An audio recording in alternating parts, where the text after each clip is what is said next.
Hi, this is John with WTI, and okay, this is a girl's fragrance. But what happens is that I own a personal business, and I gifted some of these decanters or little bottles of this Lolita Lempicka. So, from my experience, I've seen girls wearing this, and it just smells great. Every time that I saw or I listened or I heard that someone is wearing this, it just gives me I give them a compliment, and it smells great. It's elegant.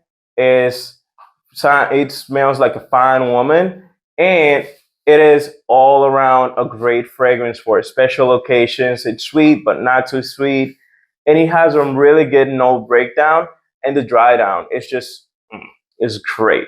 So whenever you're trying to look for a fragrance that it could be your signature fragrance that you can use it for almost any other circumstance as a girl, and I as a fragrance enthusiast, someone who really likes about fragrances. It doesn't matter if it's a girl or a guy's fragrances. I like to know the breakdown for the fragrance itself. This Lolita Lempicka is great.